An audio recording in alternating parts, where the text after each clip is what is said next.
Woo! Huh! Mother Hubber. Hey pedestrians, my name is Spider-Man. You can call me Webhead, you can call me Amazing. You just don't call me late for dinner, you get it? And, oh, I forgot to reveal my identity. Just don't carry the usual ID on me. It definitely destroys... Spider-Man, what's up with the secret identity? We're not supposed to say anything. Well, since we are a part of a different Spider-Verse, why not just do that, just for the sake of showing our faces? See, this is why I'm the only Spider-Man that gets it. It's alright, we're breaking universes anyway. I'm alive, apparently. Yeah, besides. Fine, alright, okay. I guess I'll reveal my identity. Alright, I'm Daniel Parker, and I'm Spider-Man in my world. But then yesterday, I was just Alright, here. don't worry, just me. At that point. Wait, strange theory for the mashup of different Spider-Man? Do it. Man, you guys thought it was Miles? No, it's just me. No, it's the one and only Wades Morales. Daniel Parker and Wade Morales. Daniel Parker. It's like look at each other in the mirror from different universes. Yeah, one that looks like a sheep. The only one that actually looks good with the hoodie. Yeah. Alright, in all serious, hello everybody, welcome to this podcast, the Wacky podcast as we would call it, on the Coffee Chats channel. I can speak. Today I've got some fun guests with me for my little wacky trio. If you guys want to introduce yourselves today. For the past 2 years, Wade, would you like to go first since you're the main star of the movies in our timeline? Alright. You see, yeah, my name's Wade Motions. Nice to meet everybody and everybody that's watching this video. I have a YouTube, Twitter. I do various videos on it. I did do a Spiderman Animatic, which Daniel did do on his live stream that he talked about it so much, and I brought out some secrets about it that were fun. So we're doing this video just for the sake of the hype for Across the Spiderverse, and pretty much to that note, it's just me as Miles at this point. Well, I'm going to put the mask on later.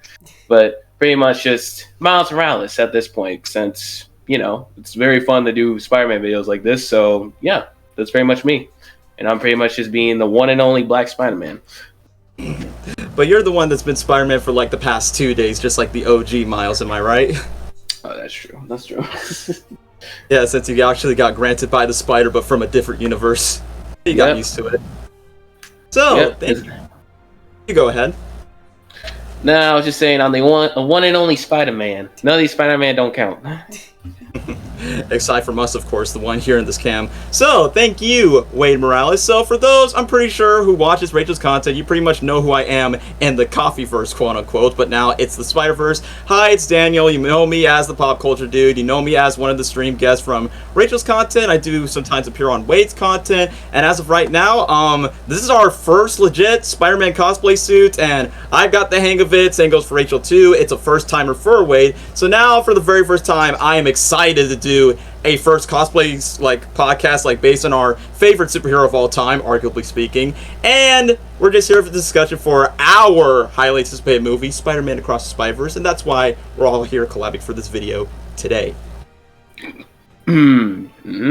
Yes. Certainly. So let's let the host introduce themselves, or unless they want to. Well, if No you introduction guys are needed. familiar with this channel, I'm sure you already know who I am. I'm Rachel. I own this channel. You guys probably know me from my other channels, mainly Coffee Dubs. Or you might know me if you've come on this channel from the Amazing Spider-Man video I did a couple months ago. I was which involved. Daniel was also in. But Because, today, you know, share some love for the Amazing Spider-Man. Exactly. But today we are focusing on Into the Spiderverse and more importantly Across the Spiderverse. This is going to be a podcast just talking about our thoughts and expectations, our love for the movies, what we think is going to happen afterwards, a little Q&A at the end. So it's going to be a fun time. This is going to be a new series that's introduced in this channel. Mainly cosplay podcast focus with these guys, which we're going to call the Wacky podcast. Okay, listen, let me be, man. You can tell I'm the first timer at this, alright? It's alright, that's why I'm just your local translator whenever a word needs to be pronounced correctly. Yeah, don't worry, guys, because if you can't understand me, Daniel's a pro Rachel translator, so he's just going to speak for me. I'm a living encyclopedia and a Google translator. But yeah, welcome to the podcast. We're more or less going to jump straight into it today. So I thought we'd start off talking about our love for the initial film. So I don't know if one of you lads want to go first. Once again, let's go with the main star himself. So, Wade Morales, how does it mean a lot to you to see yourself on the big screen, but in 3D CG animated form when it first started? Well, you see, with with me coming into the movie, basically Sony was like, hey, let's make a movie about you since you came back in 2011. You haven't been around, so let's bring you back with your own movie. And I was like, shit, well, I might as well just be in the movie. I might as well just have my own movie and basically just go on straight in and just basically be like, oh, it's a movie about a kid who basically met Spider-Man, but he died, so now it's up to him to save the world from Kingpin. But he's not alone since he's got very other spider people that's going to be helping him out. So I'm just like, that's what I love about the movie, is that, but in my honest opinion as myself, I pretty much love the movie for how it is, because it's really of how the animation is, because that's what everybody got so surprised by, because this is the same studio that made Emoji Movie. And literally, I'm not joking, this is what the Emoji Movie. Some people were like, oh, ain't no way Soy's gonna get peaked after this. And they did. They surprised us with Spider-Verse because of how it looks, comic accuracy, 2D animation, CG animation was combined. And it honestly influenced many more movies, and that's how you know how much love there was to this movie. And how basically movies like Puss in Boots, basically various of others, because literally this movie has changed animation. And I definitely love the story behind it, especially how it means to be Spider-Man. And I'm very kind of glad that the sequel's like coming into that message again, but it's a little twisty. So I'm actually loving it for the music, the characters. I honestly love Spider-Man Noir, honestly. Nicolas Cage was very funny with him. So yeah, that's how much I'm loving about the movie. I'll go more in details, but I don't want to take the spotlight just for these two to talk about it. So I'll let the next one talk about it as well.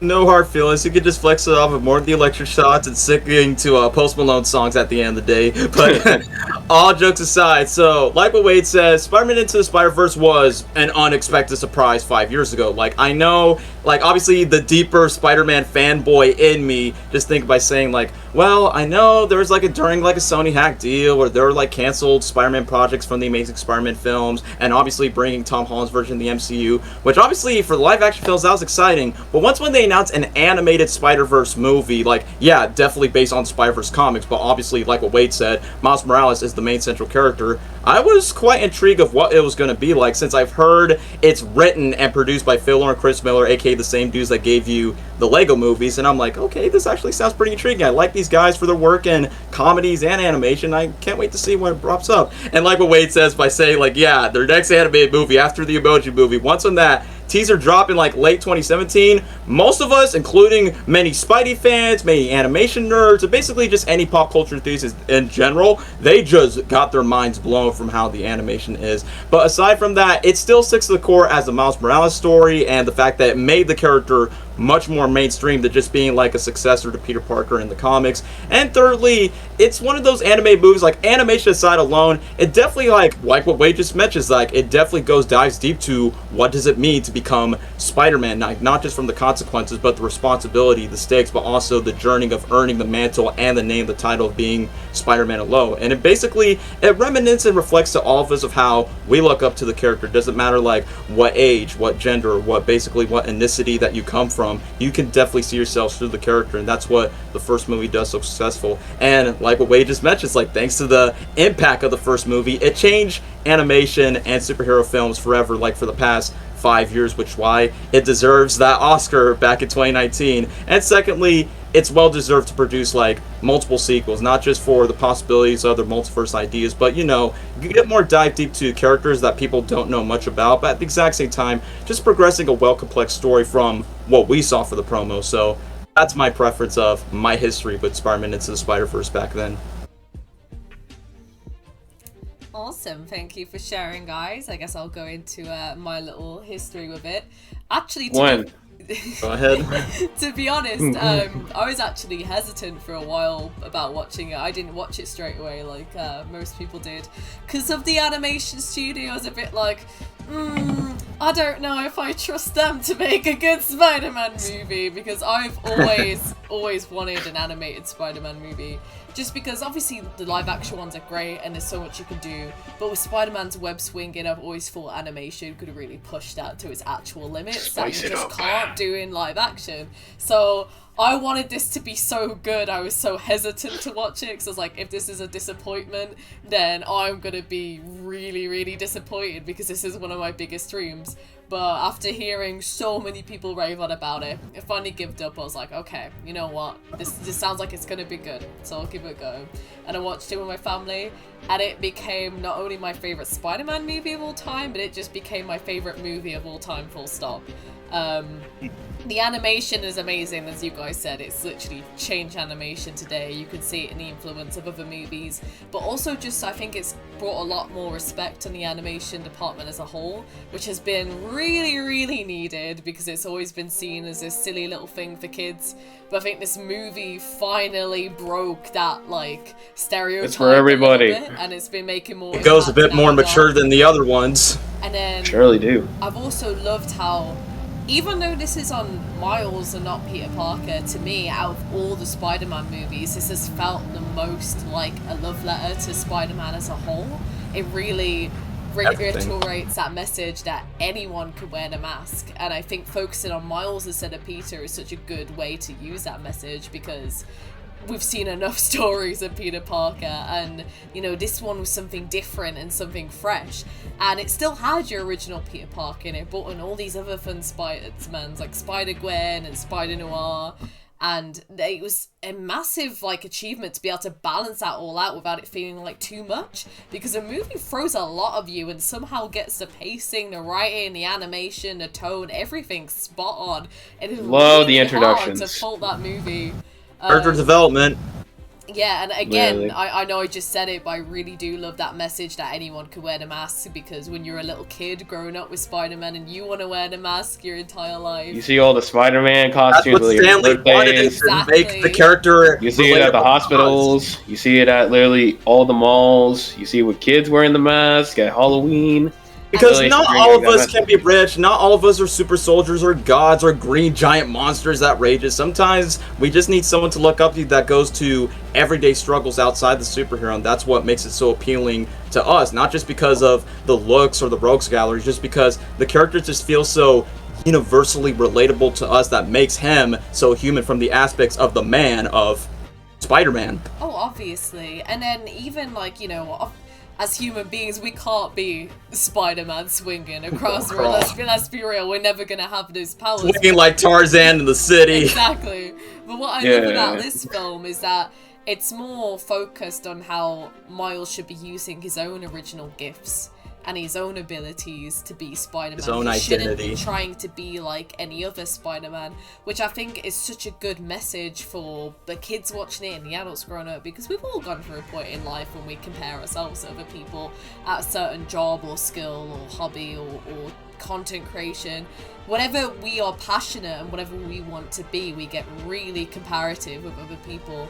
And this movie was a really good message on just like, you need to use your own unique abilities to the best of, that you can. It's not about what other people do with their job, it's about how you do it. So I just love the movie all around. I've rambled too long, I'm sorry. I mean, I want to add a comment to the message. I know it's a line that wasn't in the movie, but it was in the promos for what Peter B. Parker tells Miles. What makes you different is what makes you Spider-Man. What makes you distinct on your own skills, that makes you stand out as an individual.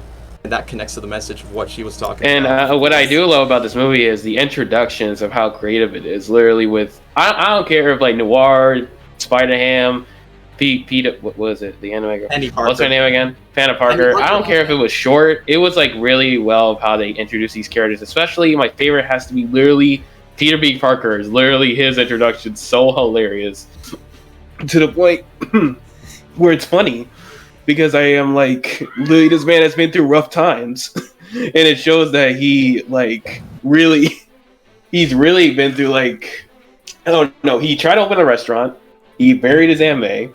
He went through a very weird marriage. The gap crush is getting strong.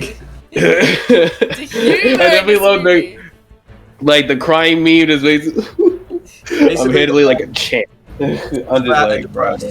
at this lowest Man, point. I feel like that's gonna be me in the next 5 years. But the best thing about it is where Peter teaches Miles a leap of faith, and at the end, it's like a foreshadow reversal, swapping roles of, you know, when Peter's like having the fear of not screwing things up again. It's a reflective message by saying all it takes is a leap of faith, and then obviously Miles got his redemption since he's the main star, but so does Peter at the very end. So there's no way that you can't be fat and lazy forever. You just need the mentor-mentee-ship balance between Peter and Miles. Basically, just like, you gotta go home, man.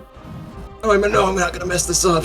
Well, that's another thing that this movie absolutely nails is the character interactions between each Spider-Man, especially our main trio with Peter B, Gwen, and Miles. We see ourselves through these characters. It's so uncanny. Yeah, we do, because I love how it is, because they all have their own purpose, how they have their own lives they need to fix. Literally, at this point, they all been through such struggling and suffering because of friends, loved ones. They don't know how to fix it, but since they know people who can get it, they actually are trying to fix it, literally, at that point. All because that whole innocent of Spider-Man coming into the same universe actually helped them.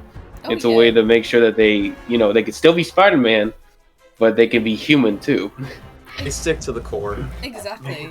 And they are really powerful interactions, because as you said about Peter B and Miles, it was very much this, like, they were both mentors to each other, and in the end they both taught each other how to be Spider-Man in many ways.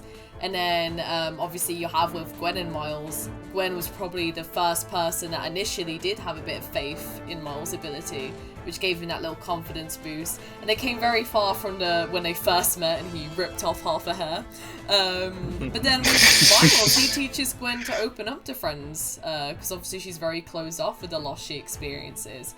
And they can all share in that loss and grief. And I know Peter B and Gwen don't have the most interaction in the movie, but even the little scenes they do have usually add that, like, fun comedy aspect of the movie. You do have which is some another fun thing that banters. is really good about the initial film, is that not only does it get those really serious, deep messages of and responsibilities of what Spider-Man is and the loss and tragedy you can feel, but as you guys said with Peter B's introduction, the humor is absolutely spot on in this movie. I mean, the amount of GIF memes you can use on Twitter just for this film alone. The genius of Phil Lord and Chris Miller's comedy. The I love it. emotional tone, whether it's funny, down, serious, this epic action scene, they just He just wasn't ready for kids. It's an emotional roller coaster. It's emotional reversals. Positive. Look, if the man wasn't ready for kids, he wasn't ready for kids. I mean, it scared you. But you guys won the sequel, now he has a kid. That's true, though. I mean, that's why I love about the movie. Like, aside from the story, it does a really good job of narrative reversals from positive to negative to comedy expectations versus reality, but also an interesting character twist that you never expect that will happen in the movie. And they just use that not in a declarative way, but basically like in a very serving way to the story. One thing I can appreciate about this movie as well is that even though it introduces this whole Spider-Verse, I'd say compared to the MCU, the whole, like, alternate universe thing is done in such a more simple, fun way. It's not just one movie. It's not literally super complicated. it's just like, I know they're not going into the multiverse saga, but like they're making this more simple than what the MCU is trying to do. Exactly. Like, No Way Home was kind of the same way. No Way Home was trying to be that too, even though it was simple. It was just like literally all these Spider-Man are coming from like different universes, and but Doctor Strange, because Doctor Strange is the key to the multiverse. So he literally, and this is where he takes us in the second movie. But how they made it was interesting. But with the movies now, with the MCU, with the multiverse, it's looking a little. We need to literally like see each show or something like that just to get an idea. And I'm like, it's like a mandatory chart by saying like, oh yeah, if you're a casual, you need to watch the show to understand. But Spider-Verse, on the other hand, it stands out on its own that even studio executives were kind of concerned by saying, do you think the audience will feel too numb just to be accepted for multiverse stories? But the point is, Spider-Verse doesn't really like oversaturate like onto your face where it gotta feels like it's like, I don't know, like a college essay for the case. Because just for establishing for one movie, like obviously on the outside shell, yes, you do have the multiversal aspects compared to the MCU that does way too much of it, but at the core, at the inside, it still struggles like not just on the main scales or the stakes, it just focuses on the central characters from Miles to Peter and Gwen along with the other Spider-Verses. And that's the thing, like it takes its balance from like what's important inside but what's crowd pleasing on the outside for the audience to go pay their tickets to go see the film. Oh yeah. Mm-hmm.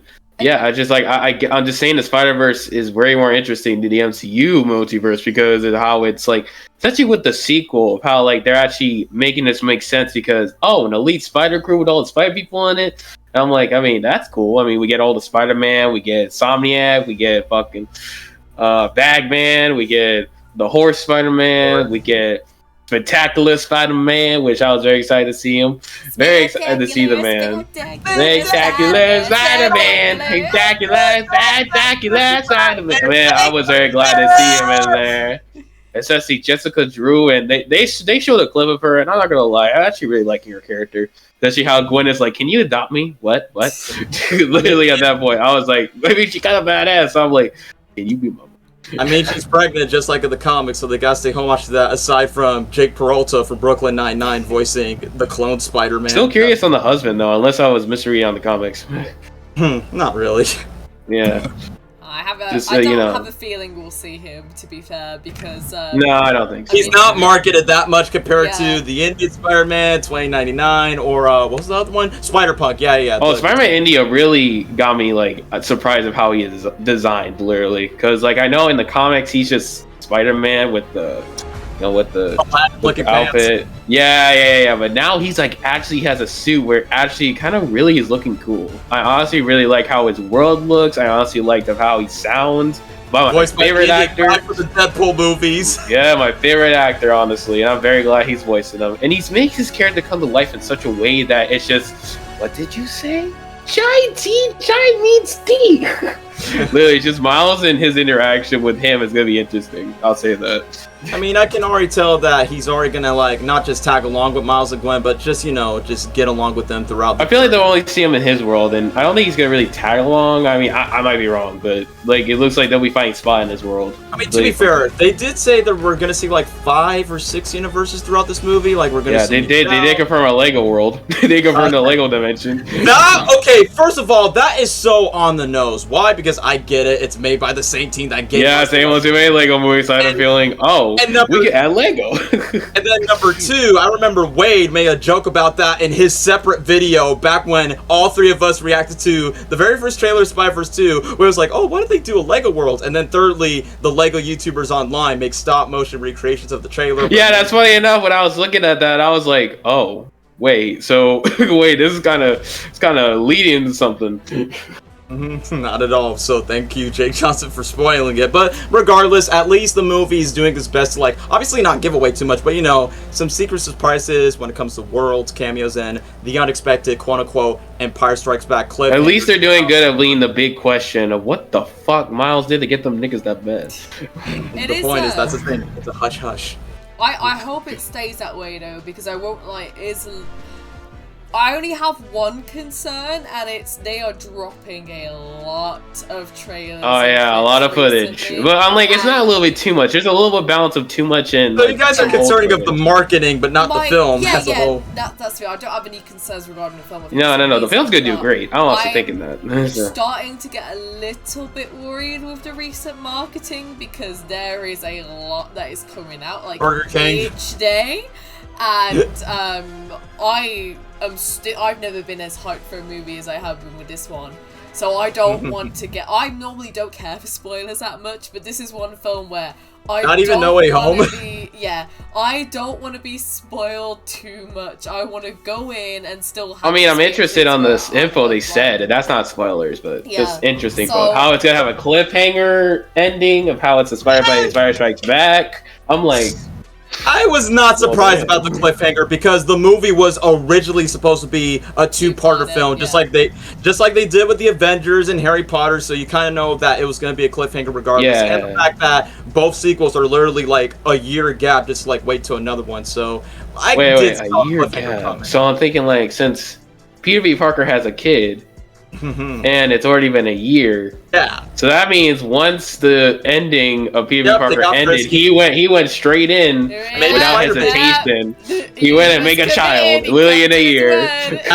At least, especially for someone who reads the comics, at least it's not a different universe where a radioactive sperm cell kills Mary Jane. But that was a different universe. At least they take the maid. Yeah. At least it's not a guy named Paul, so that's a good thing. I'm glad these Spider-Verse movies only take away the good, interesting, different comic takes of the character, because we all know that there are some, as great as the Spider-Man comics are, bizarre and we some do dark know that ones. there are some ones that are a little bit messed up or not really that good.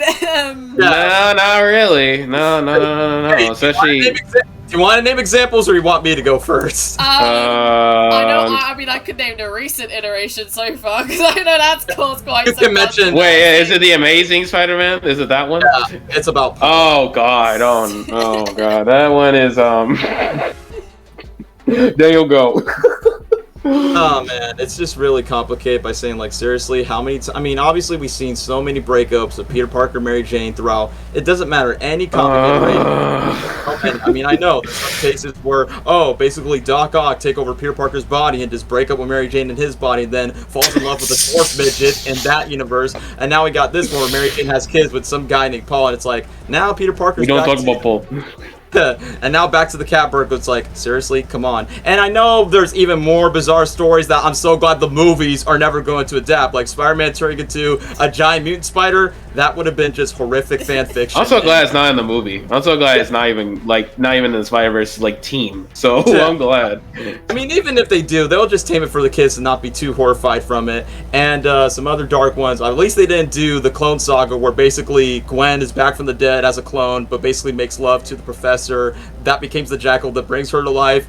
And some even more bizarre storylines, like the Superior Spider-Man, where Doc Ock takes over Peter. So, like what Rachel said, at least they take the good storylines and basically just not avoid the controversy of the ones that shouldn't be adapted on the big screen. To be fair, I feel like am literally in my head. Just of how crazy that sounds. some of those dark stories, though, I feel like if they had an adaptation that was actually not as bizarre and done in a way more tamer way, they could make something really interesting. Like the whole Gwen Stacy clone death. It'd be really cool if they got a villain that could just make clones that would just torment Peter instead of making love to someone, you know? Maybe if it went in the more as a way to mentally affect Peter, if it was connected to the villain some way, that would be a more creative aspect of it. So I think they could, to be fair, use some of the darker comics as long as they're not comic accurate, because if they go really comic accurate, it's going to be bad.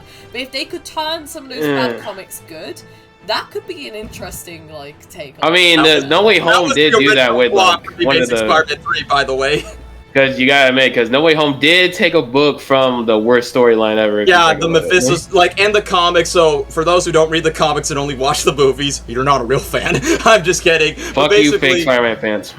So basically, like what Wade's pointing out, No Way Home took the adaptation of Spider-Man One More Day, which takes place in the Civil War comics, where Peter revealed his identity to the public straight when he joined Team Iron Man. And basically, thanks to his public identity being revealed on purpose, not by accident, just like the live-action movies done it leads consequences to enemies. Aunt May dies, and basically, Peter has to deal with this spirit named Mephisto. And the only other way, just to make everyone forget about Spider-Man's identity, is Peter Parker, the marriage between Peter Parker and Mary Jane is split up. And obviously, No Way Home, they take a more lighter approach, where basically the identity's been exposed by Mysterio. And two, similar, but the MCU Peter Parker is a teenager, so they obviously kind of ultra. Yeah, you guys seen the parallels? MJ dying, literally, Aunt May dying. You see that Mysterio is revealing his identity, and then you're basically seeing the only way is if he reveals if people forget he's Spider-Man. Literally everybody. Except it's a wizard and not a dark spirit. Yeah. No, it's not that. So you see how the comics are getting from the movies a little bit. So if y'all did not read the comics, then y'all wouldn't get it. Oh yeah, Spider-Verse 2, it's taking inspiration from the SpiderGwen-verse, which is why you see the PS4 ones. I mean, the only thing that they haven't adapted from the Spider-Verse run, it's not the vampire villains like Morlun or anyone else. It's, I'm glad, because that was I'm kind of glad, honestly. It's very weird of how that vampire story, because I read that book and I was like, what the fuck is this shit? Instead, they decided to choose a D-list character called the Spot, which I've never would have. Honestly, I'm very excited to see how he's gonna do in the movie. He actually looks a really interesting character. Never expect a big screen debut, but hey, for the world of the animation of Spider-Verse, He fits in that environment. And I feel like his So kind of well. powers would like finally like mess up the Spider-Man in like in a way, literally. And it looks like he's gonna get more powerful from like how he's gonna be in the movie. So I'm actually very excited to see how his character's gonna be. Because at that point, now I'm just thinking about it. I really like. Which is why he's the main central villain in both of the movies for the sequels. I really like how much of a step up from like a power scale he is to Kingpin as well. Because obviously Kingpin was, you know, a very strong, formidable He foe. was a big hello everybody. He was still one that, like, you know, Miles could one versus one in the end. Whereas with the Spot, I feel like it's going to be this more like all the Spider-Man are going to have to band together at some point in the end to take on this. Just like with Spider-Man India, Gwen and Miles are gonna like jump on him, so they're gonna have to find a way. Because literally, he could like use his portal to like stop this attack, stop that attack, or literally just make them punch themselves. Literally at that point. So I'm very excited to see how he's actually gonna like, you know, maybe he'll learn his powers later on. Because it looks like he's being like this guy who's just basically just trying to steal money in a simple way. But I feel like in more of the movie, he'll like learn his powers more, and I feel like he'll get stronger. That's what I'm really interested in seeing, because at the start he looks like he's going to be a bit of like a... He's like a miserable goddamn hobo. That kind of reminds me of what the first Spider-Verse movie did, where they did with female Doc Ock back then, where you expect her to be the spontaneous, bubbly, nerdy nobody, but then the character reversal twist is bada bing, bada boom, she's the female Doc Ock, and she's not as innocent as you think. And I think it's a similar trope with the Spot in comparison, where you expect it to be this outlandish, weird comic book character just to steal money out of a portal, but when you get to see the movie, especially from the promos, he's a lot more menacing and powerful than you think. Just keep on knowing. Oh yeah, and it looks like it's only the Spot, because I know Kingpin had like various of other characters surrounding him, like, you know, the Dog Ock and dang, what was the Grey Man's name? Fowler, Tombstone, Fowler, yeah. Scorpion, yeah. Like, so it looks like it will only be the Spot, because we know there's Vulture, but it looks like he's gonna be in the beginning. Yeah. You're right. There is, because this is not really a spoiler, but that's literally the first act where Miguel O'Hara, Gwen, and Spider-Woman. I kind of like how the beginning's like that. It's not gonna be going straight to Miles; it'll be going straight to what the movie. So I'm very glad that they're going with that route. It's really creative if they start out that way, because the whole kind of premise is that Miles is going to be left out from this Spider Squad. So starting it out with the Spider Squad without Miles there is just honestly, because I really like how it's blatant subtleism in your face about that. Yeah, I'm very glad for that. No, because like literally how it's looking right now, I'm actually going to be really on my seat for the first act of how it's going to look, because literally it's not too simple, it's not too vague. It's actually going straight to the action. I love it, honestly. Very much Miguel, Gwen, and Jessica are fighting together just to defeat the Vulture, and I'm just like... I got like Gwen's line where basically just, okay, the only Italian I know is Mario Kart. And guess what? We got Gwen right here that only plays Mario Kart. Coincidence? I think Just not. Yeah. Play is one word, rage is another. That just makes her like a doppelganger counterpart in an animated universe. I do love how, certainly. Even though it's still obviously going to be very like Miles-centric, as it should be, it does seem like they are, just from the clips we've seen, still managing to give each Spider-Man character that's in there, Spider variation, their own individual screen time, and they're going to give them enough development. Especially with Gwen and Peter B, I feel they're really going to follow up on the development they had from the first movie, because they've got this is like it's I wonder how they're gonna do it, really, because they've got so many more variations. Yeah, so many, especially the most focused ones. My one critique about the movie. Yeah, my one little worry, my little teensy worry, because there's so much Spider-Man that they're literally gonna look over. And I feel like it would have been more effective to have some of them to save for the movie afterwards. Like, they're like, as much as I love the like spectacular Spider-Man, that would have been an amazing one to have in the third final movie, because we're like, oh my god, he's finally here. Yeah, it would have been like a big reveal, honestly. Like, if they use them all up in this second movie, and I know a lot of like big fans are going to be disappointed if they're just background cameos and they don't even get any speaking lines, which I think will happen, because there is no way, like, just looking from like a movie like time frame, you can't, it's just impossible to be able to fit that many characters. No, like literally, this is how the Avengers movies, I'm thinking, like, because it was building up. That's how it was building up to all these heroes. They tried to give them as much interactions, but there's literally too much, especially Infinity War and Endgame at that point, that there was like too many of these Avengers. They're trying to interact with them, and I feel like with Spider-Verse is that I get it. It's gonna be all these Spider-Man all together. They're all gonna be all in this one place where it's a lobby, and I don't think they were thinking of how they're gonna fit all these Spider-Man into talking to Miles or like Gwen or like, because we know Miguel, Jessica, Ben Reilly. We know there's Vag. There's various characters that they could bring in, but the most focused ones are like are being focused on because it's mostly Spider-Punks, Ben Reilly, Peter B. Parker, Gwen, Jessica, Miles, Miguel, and various of others. They're being focused. So it's like the others are just going to be in the background. The characters that you just pointed out, and thank you, because I was going to say that first, but you said it before me. Those are the main central characters that we should, like, you know,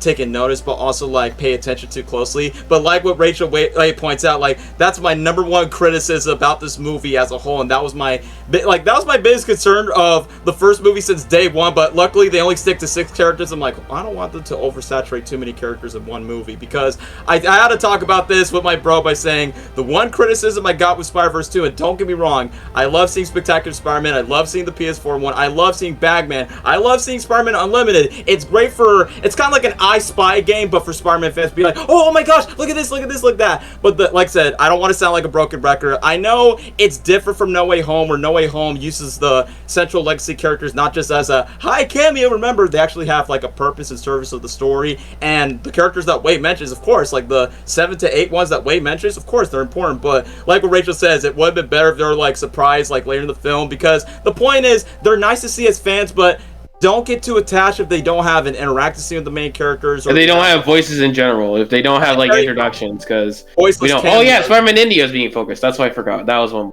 because it looks like it's gonna be those out of those 8 people. It looks like those are gonna be mostly focused in the movie, and I am like kind of scared of how they're gonna do this, because I'm just thinking like, oh, are they all gonna have introductions? Are they all gonna have like those kind of like tap transition, like walking cameos, just saying, oh, I'm Spider-Man, but from another universe. You see what I basically do here. I'm just thinking like that's probably what's gonna be. Especially that's it. Especially when you've got your main trio as well, that you still want to focus on the most, because if you don't, any emotional payoff they're gonna have at the end isn't gonna impact you as much if you don't develop on them. So it's either a worry that all the little side character cameos are not gonna get enough focus, or they're going to get too much focus and it's going to take away from Miles' story, which is still going to be the most important aspect of the movie. And we also got to look at it from, Miles has still got also, like, you know, there's a big deal with his family going on right now, like his school life and his parents. Yeah, he's like, because there is going to be a short coming out before the movie about like him having to deal with his life and Spider-Man. Right. So I'm very glad that like there's going to be something like that before the film. And I want to point that out because, yes, since we're talking about Spider-Man sequels, Spider-Verse 2, according to Miles, it's similar to Spider-Man 2 in a way where both Tobey's Peter and Miles are having their balance of struggle of, you know, having their time for their personal lives. Like, obviously, from Tobey's Peter, being late for his job, being late for work, and basically not arriving to his birthday or his girlfriend's play. It's kind of like that, but obviously it's in a teenager's perspective where Miles is not having time with his family, not having time to catch up grades at school just because, you know, his lifestyle of being Spider-Man, which obviously that's what makes the character so appealing, and it can reminisce it to us in real life where, oh, we have to balance work, but we can't to be there for our friends and family just because, hey, we got responsibilities to take care of. So Spider-Verse 2 is doing like a good, it's a silly but basically a realistic depiction of that. Yeah, what I feel like I want to see is since they are taking like the Spider-Man 2 out a little bit, because you know in the comics Miles actually did the same trash can thing in the Spider-Man 2 where literally he just threw the suit in the trash literally at that point. I feel like they will do that but in a different way. That's what I feel like they will do, is that he will have this struggles. They say he's gonna have like more of a panic because he's trying to deal with all this and that, trying to be a human and Spider-Man. I feel like they would, like, he probably give up the suit for 1 second, and then, you know, I feel like his family or either someone else will help him out into getting him out of his senses. Since I feel like that's what I'm thinking that they'll do. Maybe, but interesting theory I've got. What if that's the cliffhanger? What if that's the cliffhanger? Miles chucking his suit in the trash can, and that's how the movie ends. Yeah, oh, you know what? That's what. Like all that he beats Spot in the end. He does all that stuff, but then What if he loses someone because of that? Yeah, exactly. Think about Which it. could be his dad. I mean, we see the dad like almost about to fall to his death. Almost. Someone's gonna die, and there's very much like that because the whole thing is you can either save one person or everyone, or an entire world. Yeah. And I'm just that's what Miguel warned Miles about in the trailers. And there's a couple people it could be. Because obviously the main one everyone thinks is going to be his dad. I mean, his dad dies in the comics and he dies in the PS4. We're not too sure at this point. Cause it could be honestly the target, but they might throw us off a loop. They might try and throw you off the loop because it could also be his mom, and then it could also be Gwen, given the fact that she says Gwen's when they fall in love with Spider-Man, it always ends up terribly. And Miles and Gwen are having a personal attachment to each other. Yeah. So which there is a sub story to that, the love story between those two. So that's what we're gonna see. Yeah, I guess this kind of moves into our next topic we could go into is like our expectations for some of the different interactions and relationships between the characters, because obviously you've got Miles meeting new Spider-Man people, and then it's how they're going to expand on the established relationships, like with Miles and Gwen and Miles and Peter B. So if you guys have any thoughts on that, if you want to go into that. Oh, yeah, I liked it. But Wade, you should go first, because like I said, you're the Alright, so yeah, the interactions, it's okay. So we know this movie is going to be focusing on like 8 to like 7 Spider-Man, basically at this point, where we know almost all of them are in this lobby, but we know for a fact that majority of them won't really get the screen time that they're going to get. They're all going to be in the background, being like, I feel like they're just there just to have like an eye game, literally just like, oh hey, there's that Spider-Man. I spy for Spider-Man fans. Yeah, but they'll focus on the ones that I feel like that they are needed for the story, and the reason is that really with Miguel, because he's the leader, he's the one that made this whole thing. And Jessica, I feel like she's having an attachment to this for some reason, in a way that like she's probably like the right hand type of Spider-Man, Spider-Woman. She has a kid that's soon to be born. Yeah, that's a kid, and I feel like Peter B. Parker, he's there, and because he's a part of the team, and Gwen is obviously the main focus as well, along with Miles, because I feel like she'll have the same amount of screen time as Miles will have, because those two are going to be like the center of attention. They're the main stars of the sequel. Oh yeah. Well, Peter B. Parker will be supporting more than the main lead. That's one of the thing I'm a bit sad about, because obviously, if you don't know, Peter B. Parker is my favorite character in the film. Like I said, first movie, he was become a homeless bum to now actually redemption, to have the tenacity but the motivation to become Spider-Man again. And even though a part of me feels sad that he is going to be sidelined, but that's alright, because that's already been developed in the first movie, so it can leave. Already from the TV spots, he's already going to have hilarious moments. I can already tell. I like how the fact he just grabs Mayday, he's like, you saw that? Mayday took a crap. Basically. Oh, you go.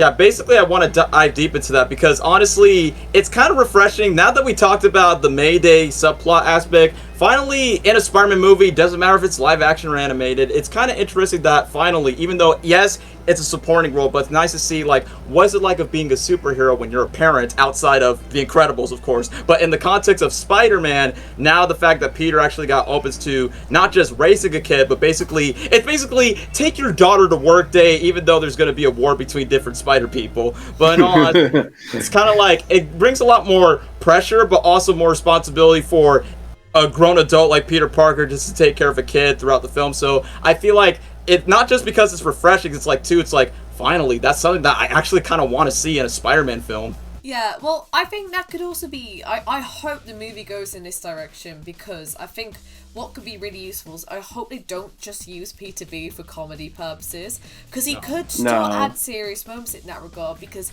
he's someone who is actually managing to balance like a freaking he's a perfect example with Spider-Man. So as we can see in the trailers, Miles is clearly distancing himself from his family quite a bit, because he's dealing with so much of his responsibilities. So if anything, if you want to talk about like their kind of mentee dynamic, then Peter Parker could come in again and talk about it. Good message for Miles not to lose sight of his family, and that he can balance it out with his real life, which I hope is like that little direction they're going, because I don't want Peter B to be just subjected to comedy, because I still think there's more you can do with his character. Yes, his character development arc has been completed, but he can still then be a message to Miles, if anything. Like, he can still be that mentor figure. Yeah, he's supporting and he could be a mentor. You know, like you said, his story is complete, but there's been many characters that have had that same scenario. Is that even though their story's complete, they can still give advice to the main character that his development needs to be done. There's been plenty of other characters. People can name it in the comments of how many characters there's been that had seen that same scenario with the main character.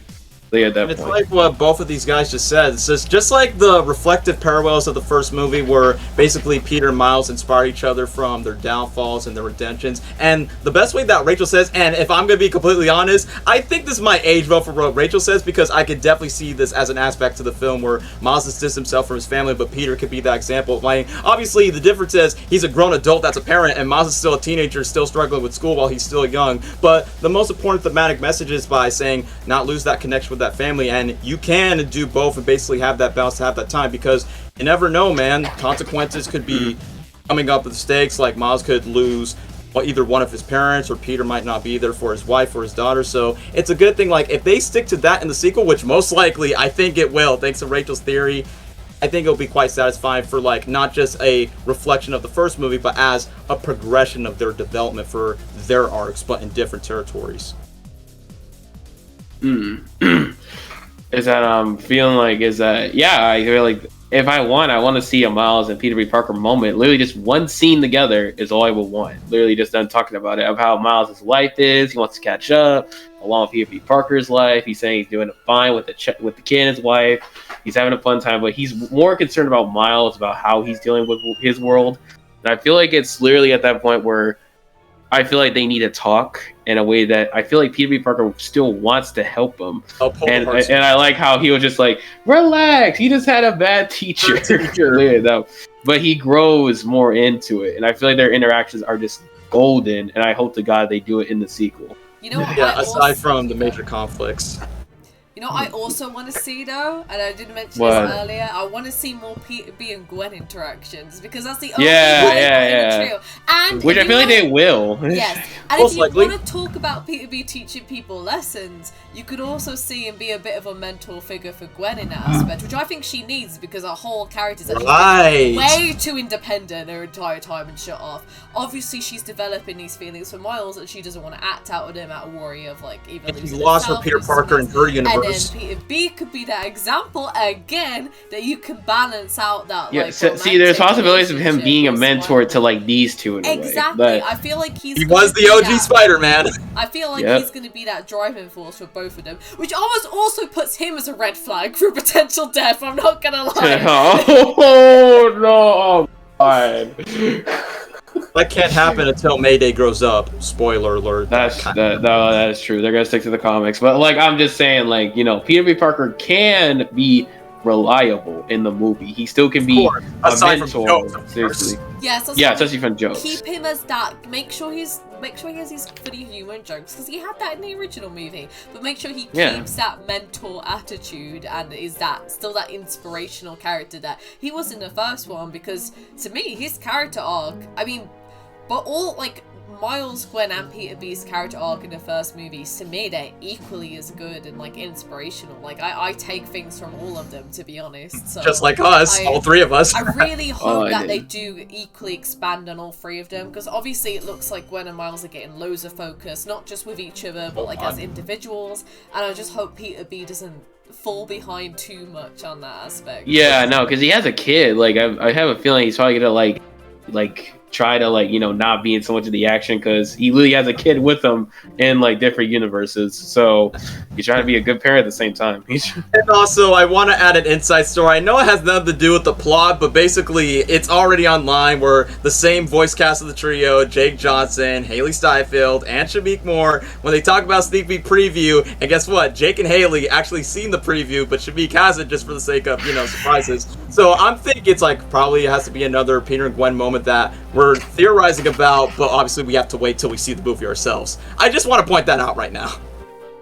Oh no, that's cool. That's cool. And I feel like I have one thing that I'm actually really gonna be a little worried is that when Miguel is like, there's one line in the trailer where he's AC, where Miles like, send me home, and he's like, I can't do that, and I'm like, oh shit. I'm like, what Miguel gonna do?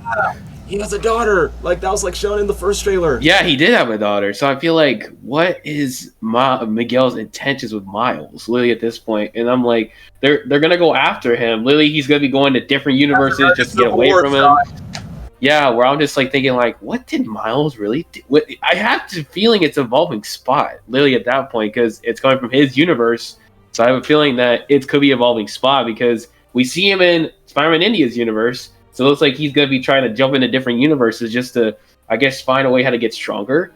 Literally is how I'm feeling, like that he's probably going to blame Miles for Spot, which I'm thinking that is what it could be. Is that he's really trying to, you know, make sure the universe doesn't collapse, because Spot could be another key into it. Yeah, another crack theory of mine, right? You know how that whole quote, like, you can save one person or you can save the whole an entire world. What if that one person is Spot?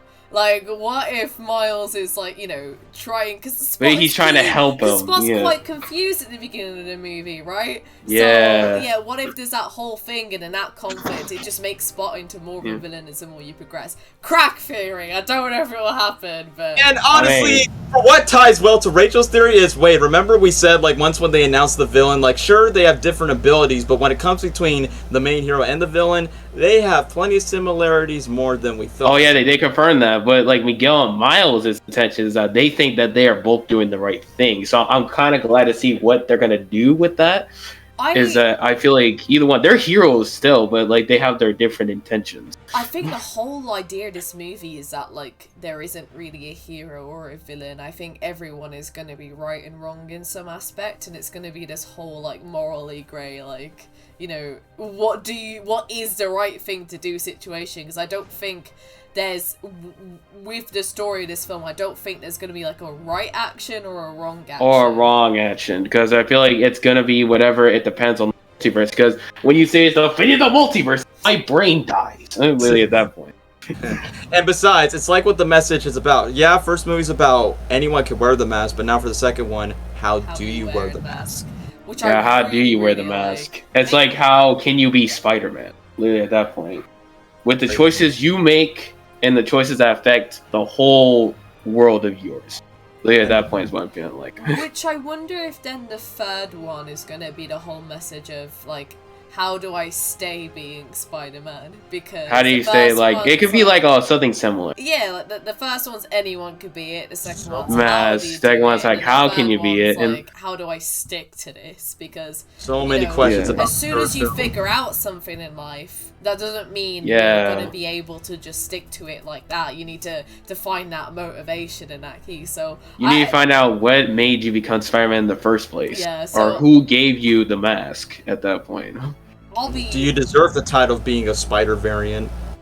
Mm-hmm. That could be another one as well. I'll be really interested to see what the ending of this film is going to be, because then it's going to make you wonder what the message they'll carry on forth to the third one. Yeah, it will have like an Empire Strikes Back type ending, but like I feel like they're gonna mix it in. Like maybe this ending theory is that like Miles is somewhere in another universe. Maybe he's not at his house because, you know, he could be like he's literally being chased. He's literally being chased, so he can't go back home. It's not going to be satisfying. That's and the mom's messages really sink in. It's like, Miles, please don't get lost. And I'm like, this is probably what it's going to happen. He's probably going to get lost in another universe.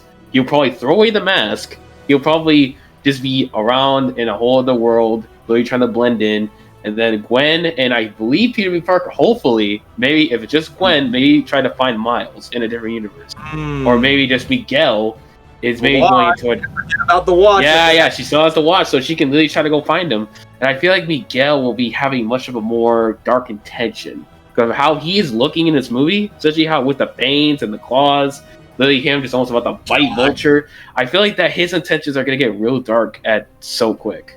At that point, it makes you wonder, like, you know, everyone thinks like, oh, he's just more like that initial middle antagonist and then the Spot's going to be the main villain, but I don't know. It could be like a good, like, I think that might be the whole question in a movie: is the Spot the true villain, or is Miguel the real villain? And it's going to be like a bit of an iffy one, because it could still really be either one of them, to be honest. It could be like it's either which one. Could be trying to mislead us entirely for all you know. Yeah, literally, because Spot's like more showing like he could be just a typical criminal, and then Miguel's like the main. Miguel's like the main focus of being like, oh, he could be the antagonist, but he has his own intentions like every other villain is. But I feel like with this is that I'm feeling like Miguel could have a reason, because everybody has a reason for their intentions, and it could involve his daughter, which we literally see in the trailer. So if it means his daughter, like, oh, maybe he lost his daughter and all about Spider-Man to sacrifice, and maybe he just has like a thing like he doesn't want anyone else to feel that way. In a way that he just wants to save everybody. I just hope in that regard, then, he still feels very different to Kingpin, because if we look at the first movie, that's kind of the exact same villain. Trying to get another variant of his wife and son from a different universe. Oh my god. Nobody has brought that up, but thanks for No, wait, I'm thinking that that's what they could be doing. I'm hoping to God it's not. I adore the first movie, and I really hope that this one is more like a follow-up in terms of story, instead of feeling like but not like the same intention as Kingpin. Instead of feeling like a repeat, but just let's throw more Spider-Man people in there. Yeah, really no, don't do that, because its own unique thing as well. Yeah, maybe his daughter could be dead. We don't know. Maybe he's trying to protect her in a way that he's trying to be Spider-Man, and he's trying to stop this multiverse from collapsing because he has a family back home. And I feel like that's what it could be. We don't even know she's dead. Yeah, we don't even know if she's dead or alive, because she could be alive. He probably has a family, and he wants to protect them because the multiverse is collapsing, and he doesn't want to lose family. Nobody wants to lose their family. I think it would be better if his family was alive, because that kind of would affect his whole responsibility model more, because when you have a family, that becomes your #1 priority, especially if you have a child. That can, especially with Miles and Peter with other reflections. Exactly, that can really affect your influence stuff. And like with Miles, he doesn't have children, so obviously he obviously knows a lot of responsibility that he's learned from the first film, but he doesn't understand that responsibility yet, and he won't for a very long time. So no, he won't, like, because parallel. Basically, I see it in him in this movie is that he wants to join the Spider-Man team, but Miguel won't let him for some reason. I feel like it's evolving the first one.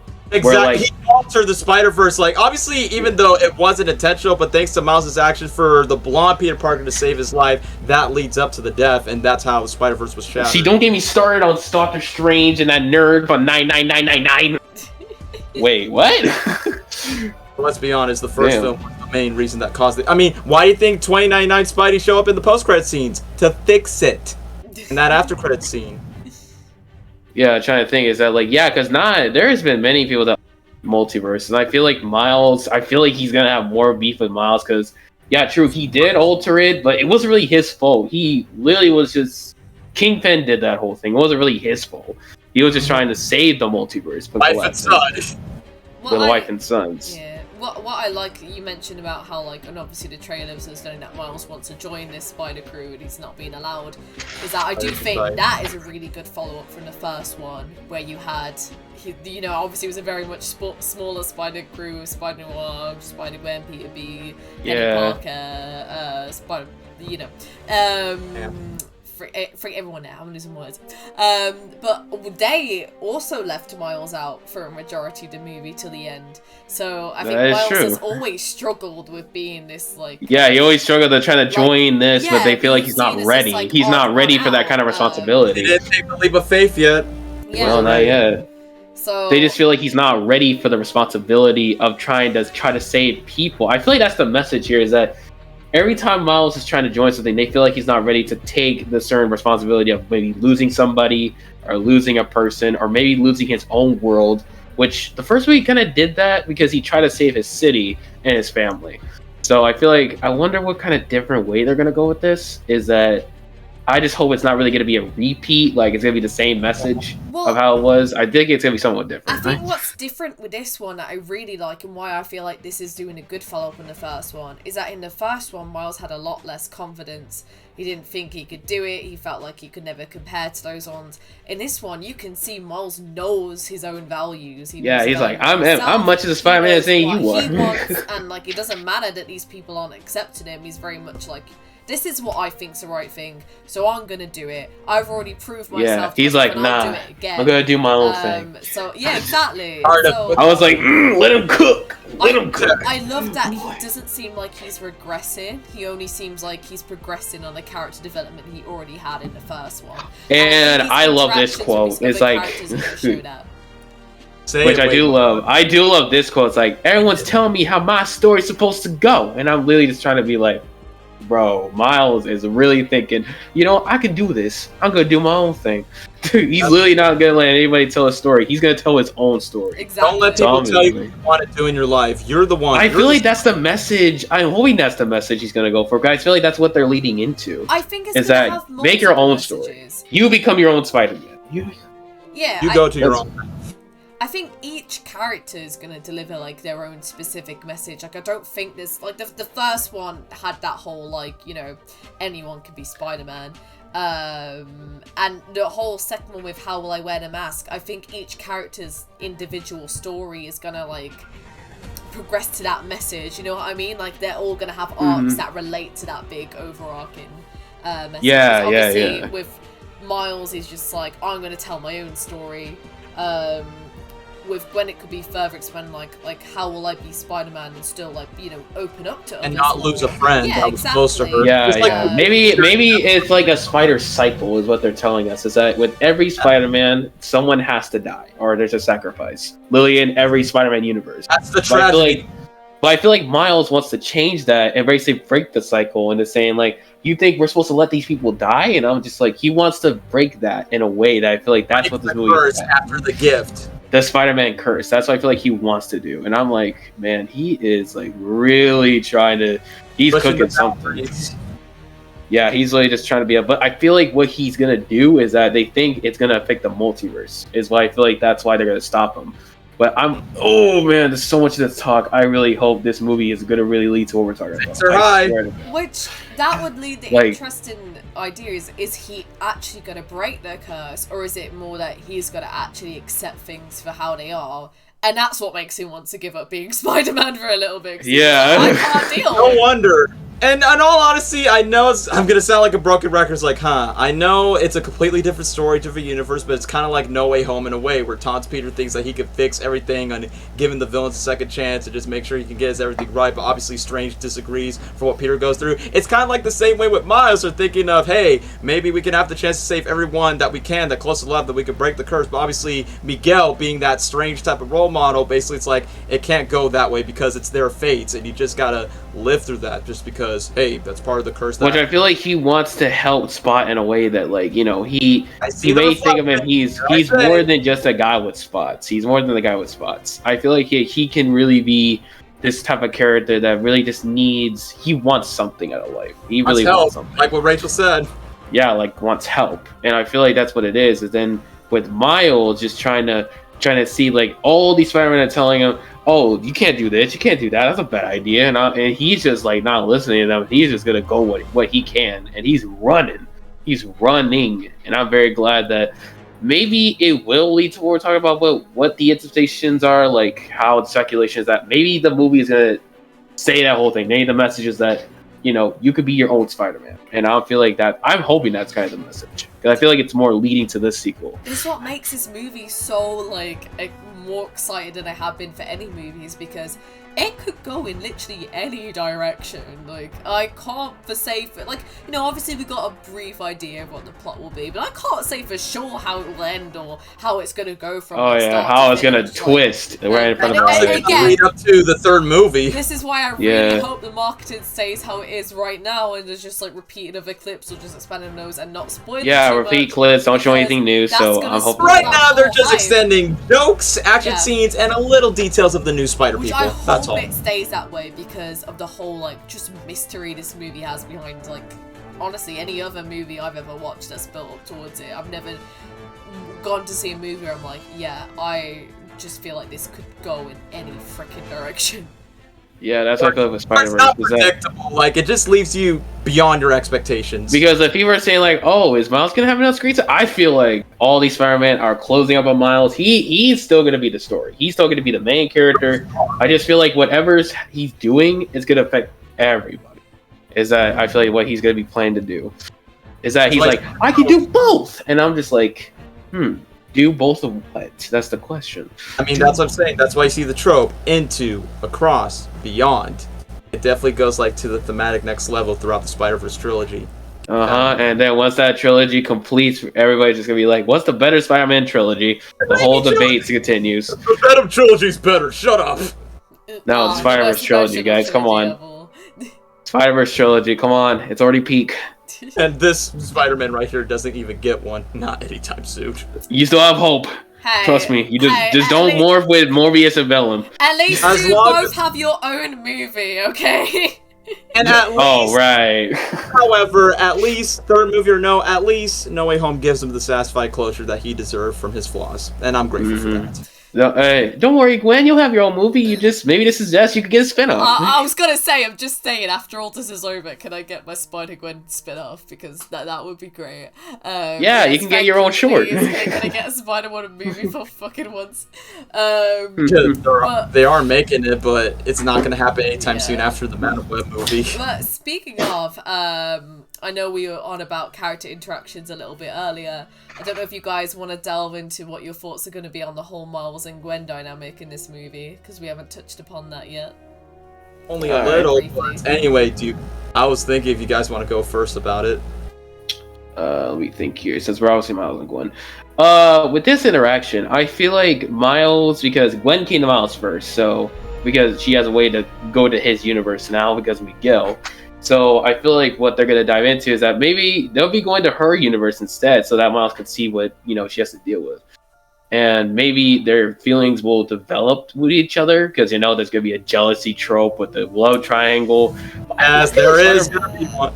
I feel like Spider-Punk won't really, be into Gwen. That's what I'm thinking. Maybe Miles just over his head. I was gonna say, if it's gotta be anything, I don't want it to be a thing at all, but I gotta accept that. No, I don't want it to be. Maybe Spider-Punk is. Maybe Miles is just over his head. I'll just find that guy attractive with those huge dreadlocks on his head. I was gonna say, if they're gonna have any. If they're gonna have a love triangle-esque story, I really hope it's just like a one-sided jealousy thing on Miles' part, and that Spider-Punk and Spider-Gwen don't have any kind of romance. No, they don't really. That's what I'm saying. Like, maybe it's just over his head. Because it makes sense. They're both into music. They're both they're both into music. Yeah, and then they've been talking for a little bit. And you can be best friends with the dude with dreadlocks. I like the idea that they have a cute friendship and that he's bought her like Converse that she wears. Like, that Miles is probably like in his head. He's like, I'm gonna kill that motherfucker. Yeah, I hope they don't make it that kind of toxic, romantic, like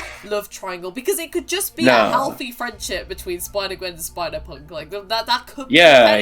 And plus, they probably haven't been together. They just been like friends for like only a little bit.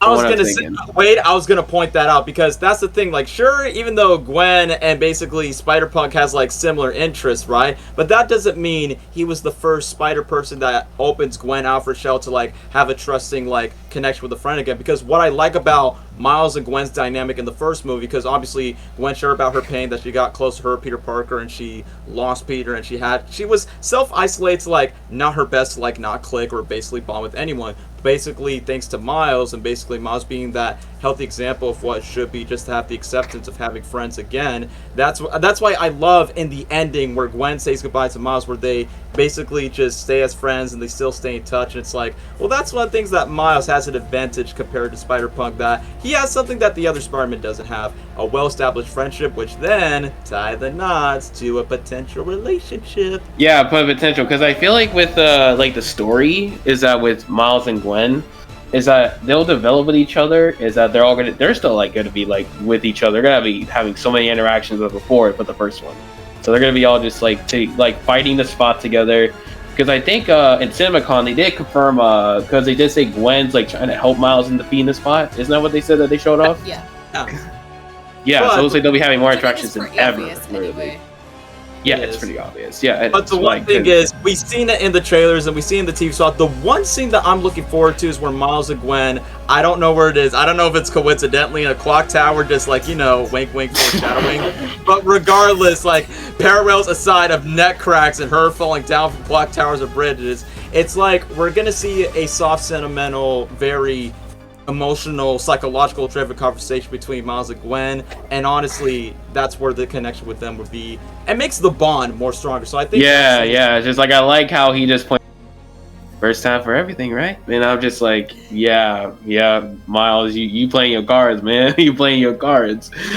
Which, speaking of that scene, I really hope that's when they reveal Gwen's backstory, because we do see a very, very brief. Oh yeah, we do, with like literally on the trailer where she's holding someone, and that's not Miles. That's another Peter. That's probably Peter or someone so else. And guess what? We saw her dad, Captain Stacy. Like, you know when Captain Stacy was like hands up, exactly like Miles when he was his uncle in the first movie. That's why I feel like the common trait could be for those two, because Miles had that with his dad, and then Gwen had that for her dad.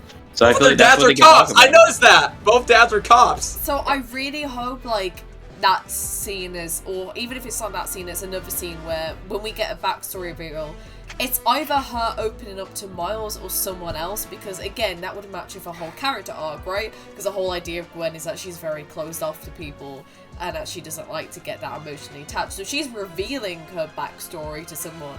That's just going to be a good character development for her in general. Honestly, so yeah. We get more lore and development for her, which obviously I'm biased, I want. So, yeah. I feel like first screen time.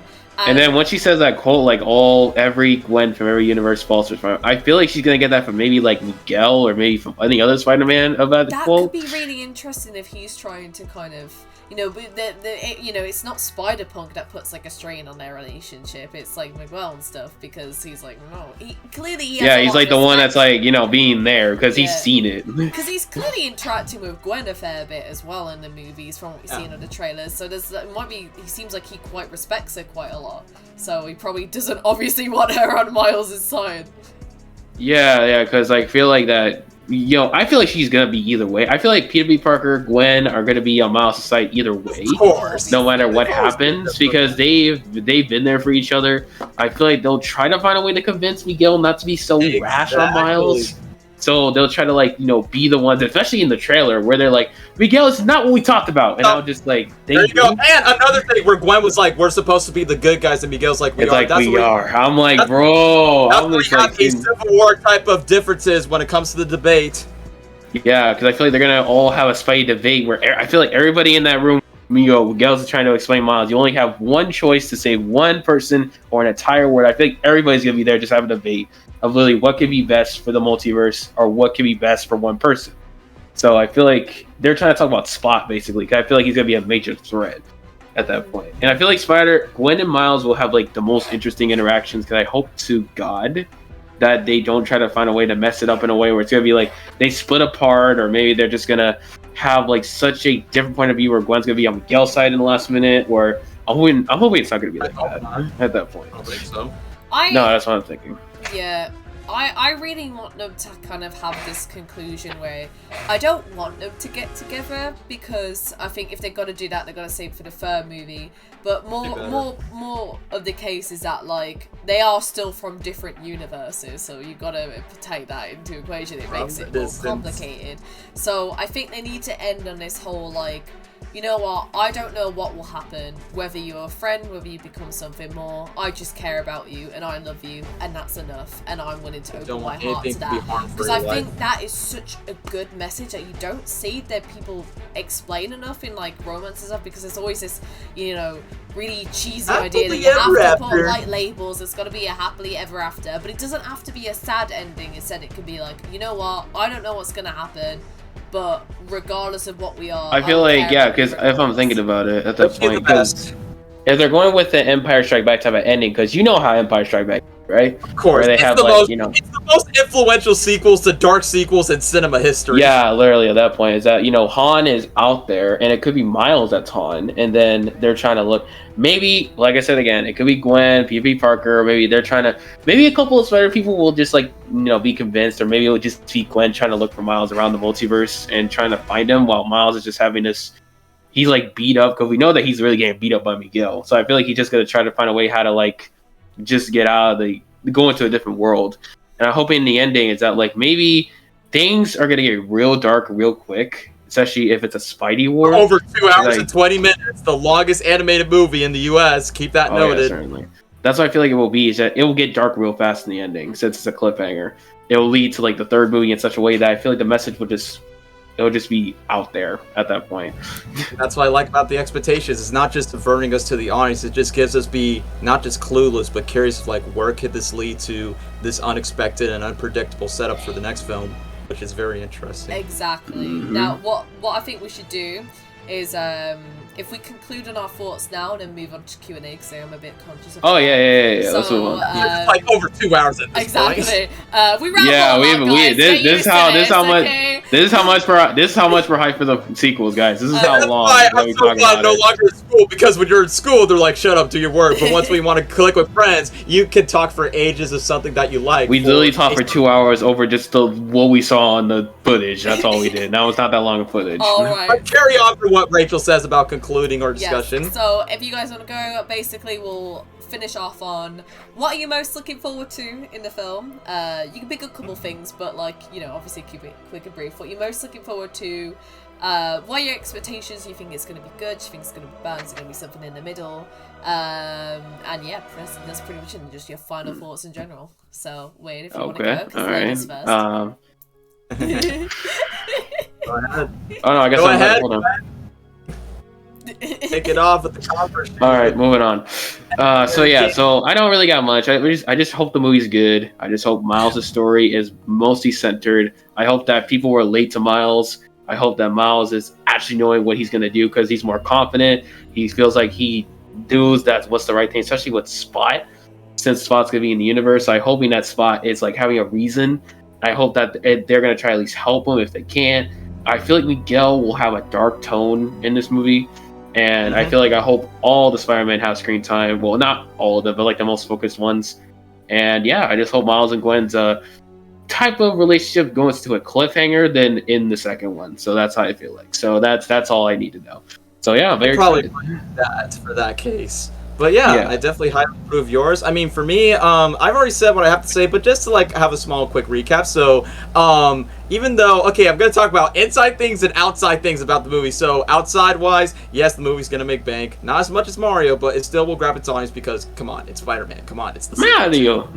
It's the sequel to the Oscar-winning animated movie back then. And outside of that, let's just get back to the inside. So furthermore, looking forward to Spiderverse 2, and even though I got lucky to meet two of the voice actors, but not trying to flex. But aside from that, I'm looking forward to the high stakes, and that's what draws me in, like the high stakes from not just the internal stuff, like how it still remains grounded, but the external stuff of what it does to its worlds, to its characters, to the environment as a whole. Obviously looking forward to the high scale animation that's easily going to beat the first movie's animation out of the water, which I can already know that for sure. But the core characters, yeah, can't wait to see of Miles' journey, like as a teen of struggling to not just from his life of being himself and being Spider-Man in his life, but also from the personal choices that he has to make for not just for himself, but basically for the people that matters close to him, whether it's his friends or whether it's his family. And I'm looking forward to that. Can't wait to see Peter B. Parker having his Daddy Papa Peter moments with Mayday, which that's going to be adorable, wholesome, since we've already seen the clips online. But definitely looking forward to Gwen. Can't wait to see Miguel O'Hara as Spider-Man on the big screen, especially for me, since I like the character in the video games like Shattered Dimensions, Adventure Time, so it's cool to see him in a movie. Hopefully we get him in live action someday, which that'll be badass. And the cameos, yeah, I don't expect much aside from, hey, they're just there for the fans to like enjoy, to witness, to see, but I don't expect anything much from them. And wait, is your multiverse about to be sucked to a different world? We should probably make it quick. They're about to suck me back in. Spider-Verse, guys. I was like, no way, you're about to be kidnapped. That's it. Yeah, real quick. They're trying to suck me back in. Yeah, hey, wait, want to get out of here? Yeah, it's like, hey, you got a minute? Hop into my universe where you look like a bit taller and have a more afro hair. Yeah, he's gonna walk to our room any minute. I'm trying to not get sucked in. I need to make this quick. No worries, man. And also, oh, I almost forgot. Can't wait for the soundtrack. I mean, come on. We obviously love... Getting something in the multiverse. We should probably get to the questions. Alright, so I'm gonna wrap this up. Can't wait for the music soundtrack, so we're gonna be blasting that in our playlist, just like the first movie. Yeah. Alright, let's make this quick. They're about to suck me in. Well, whilst Wade's dealing with that issue, I'll wrap up my brief conclusion as well before we move on to the questions. If Wade's answer isn't just going, but yeah, so like Daniel was talking about the music animation, which I know we haven't touched on loads yet because there's so much to talk about.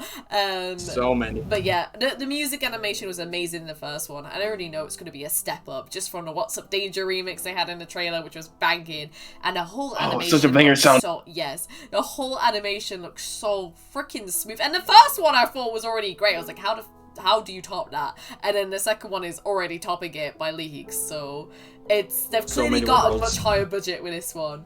And I think this is really gonna push animation to its absolute limits, which I'm so hyped for. I know I expressed concerns about the stories and the cameos, but that's just like my mind, because I'm more hyped than anything else, and I really think this is gonna be a good movie. Yeah, there might not be as good pacing as the first one because I've got more to juggle out, but I still think they're gonna tell a solid story with solid messages, and yeah, I am just so hyped, and I just pray to God I can see it on release date. But yes. Yeah, hopefully. Too bad I won't see it until 2 weeks. Yeah, like I won't see it on opening day because I gotta celebrate my dog's birthday. And once again, I want to watch this with my local friends in my local area. So just like Mario, it's Spider-Man. Let's have a good time and watch the movie for 2 hours and 20. And hopefully don't pee in the middle, like in the theater, and make sure you sit down to the movie from beginning to end. And last thing I just want to include is, oh boy, I mean, once we're done with this video, and once when all of us seen the movie, all three of us, oh boy. It's gonna age like fine wine. Oh. No, I was gonna say, can't wait to do our tier list of our since this is gonna be the 10th, not counting villain spin-offs, the 10th Spider-Man movie in 20 years.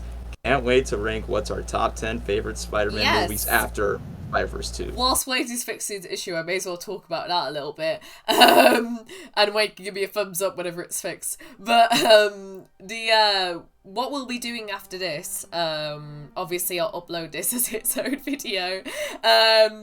But once the actual Across the Spiderverse is out and we've all seen the movie, we're going to be doing a tier list ranking, because I am going to start including some tier list videos on my channel as well. It won't just be of Spider-Man. I'm planning to tier list other stuff, like I know my channel's been quite Spider-Man centric content so far, but it's going to be a bunch. Just one. It's going to be it's going to be a bunch of different stuff, right? But as for our future plans, we are going to do a Spider-Man tier list video ranking all the movies. So that's going to be a super fun time. And Spider-Man 3 on D-list. I was gonna say, like, hey, since we all watched 9 movies and now we're gonna see a 10th one, it makes the most sense because all of us have been recapping and catching up with our own Spider-Man. Put Spider-Man 3 on D tier. Don't spoil it, Wade. Save it for the next video. No, I know. I'll say my opinions in this one. Well, just make your mouth shut. Anyway, wait, are you all good now? And we can hop on to just move on to the questions. I don't know how much time I have left. Alright, neither do I, so we're gonna storm through these. In the Twitterverse. Good thing it's not too many questions. First question I've got, well, there's 2 questions within this question. It's from Gabriel, which is question within a question within a question within a question. Spider-Man from my universe. And it says, what are your expectations for this upcoming movie, which we've already kind of covered. We already did, so that we can move on to the next one. It also says, and also for part 2, so we can talk okay. We can say about Beyond, because we already said what we had to say about. They haven't said much about Beyond yet, because it's coming out in 2024, we won't know anything yet, but I'm kind of excited to see what they're going to do after the second movie, because maybe it could be a lot of different things, maybe there could be a huge different kind of change, maybe Miles is like going to be having such moments where it's going to get real dark. It's going to have more of a dark setting. I feel like after the second one of how it's setting, I feel like Miles will not really have like the same kind of mojo he will have. I feel like it'll just be like more dark. Literally at the second one because it's going beyond. So I think it's going to have a very endgame type of type of not just tone, but just like level when it comes to movie's grand scale. And I know many fans are going to say they're going to hop into the live action world where the actors plays as themselves out of the mic and see live action characters and Toby entrance. No, I feel like it's not going to work. That's what they're going to expect, but to be honest, don't get your expectations high because they might go in a different route. Just saying. Sure, they try to get the live action actors in the Spider-Verse, but they never try. So they just have them voice act the characters. You don't, and then have them use their normal voices and make animated characters based on the designs. It's an animated movie. That's a charm. Yeah, literally. You don't have to make them like live action actors. Yeah. I mean, I don't. If each to their own, but I wouldn't want that personally. No, I wouldn't really want that. But that's all I gotta say for part 3. You know what they're gonna do with it. Same. Yeah, I pretty much for the same thing. I can't really say much because this movie, as I said before, could go in any direction. But I still kind of like my cliffhanger idea that he'll throw the Spider-Man suit away and then literally just like a real callback. Like, no, I've got to accept this responsibility, whatever the cost, and I'm still gonna do things my way. There will be consequences. That's just life. As long as I do the right thing for the most part. I feel like it might go that kind of message, but that's my only theory, really. I'll say regardless. My age, yeah, we'll see. Yeah, if it ends with him chucking his spider suit in the bin, you'll owe me like freaking so much money, okay? Like you'll better tag me, like Rachel, you were right. My God, and then his second question is very, very serious, emotional one, guys. Are you ready? Oh, okay. Oh Lord, what is it? Oh my God, Daniel's already showing his butt. That's where the webs come out from. Which Spider-Man has the best butt?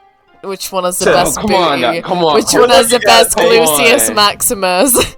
But Daniel, your Spider-Man's not even in the movie. You can't say anything. Okay, so not counting ourselves. Daniel thinks he has the best butt, confirmed. No, it's not counting you. Literally in the movie. It's quite pretty slim, but outside of ourselves. So I'm gonna be completely. Here's my overgoing honest David's opinion. Okay, Miguel O'Hara literally has to have the best butt. I literally look. Okay, here's the obvious answer. It's like, oh, Gwen, just because Gwen is hot. But in all seriousness, it's not Gwen. It's the Spider Horse and the fat Spider-Man that you saw in the trailer. Those are the sexy spots. Like with the horse, I'm like, right on it, baby. Then the cowboy in you, I swear. Oh yeah, Cowboy Spidey, aka the web slinger one. Yeah, web sling. There's an obvious answer, guys, okay? What do you think? What's your answer? In the Spider-Verse, no one can compete with Venom's butt, okay? That is a fact. Okay, He's look, there's a chance there's a chance he could come in. There's a chance. And his question wasn't necessarily which Spider-Man has the biggest butt in these movies, it was which Spider-Man has the biggest butt in general, and like, you know. Oh, that's true. You can't compete with the Venom cake, I'm just saying. I mean, Miguel O'Hara kind of has the cheeks, I mean, if you look closely. Or even Tom Holland's butt size. I remember Andrew Garfield made a joke by saying, my God. Remember when Andrew made a joke by saying one of them has a fake butt piece, and then he's like, no, Toby's ass looks pretty real, and then it's like... when Captain Marvel and Tom Holland just like... Yeah, Tom Holland definitely Tom Holland has the cakes, while Brie Larson has, like, you know, the cardboard platform. Damn. I'm just like, sit here, and I'm like, man, why you got him cheeked up like that? Yeah, that's our answers to the question. So let's move on to the next one. Then we got a question from Blue Bella, who says, so which Spider-Man from Across the Spiderverse is your favorite thus far? Oh, gee, I wonder. Spider-Man India. Just I'll say Spider-Horse! But Spider-Man India is my other favorite. I'm honestly glad to see what he's gonna do. Because I'm not gonna lie, his introduction is really cool. And I really like because Miles... I know it's Rachel's favorite. It's not the one that you're thinking. It's the Spider-Man therapist. Oh, one. Gwen from Amazing Spider-Man 2. Yo, she coming back. Let's go. No. Yeah, that's what I was waiting for. No, it's the therapist Spider-Man. No. Okay. Let's exclude like the ones we're cosplaying as right now. Like let's think. All right. Okay. The other sidey versions. Okay. Let's make it that's a question. What would be your favorite? So you can't say PB, you can't say Gwen, you can't say Miles. Oh man. Okay, so I can't say Spider-Man India. Well, we all know our favourites are Gwen, Peter B, and Miles, but if say that's obvious, so let's take that out of the equation, and then you got to figure. Okay. You said Spider-Man India, Wade. Oh yeah, I did say Spider-Man India. So I mean, if I had to say another one, it'll be Miguel. But those are like the only two so far. That's it. Okay, yeah, I would say that Miguel O'Hara is probably my favorite, not just because he's played by freaking Moon Knight, aka Poe Dameron from Star Wars. I'm really liking his voice for him. Yeah, I mean, I said when I heard that he was cast in the first movie's post-credit scene, I'm like, yeah, I dig. And that boy got a buff and upgrade, literally in the second one, because he was like a stick, and now he's like a boat, man. He is like buff.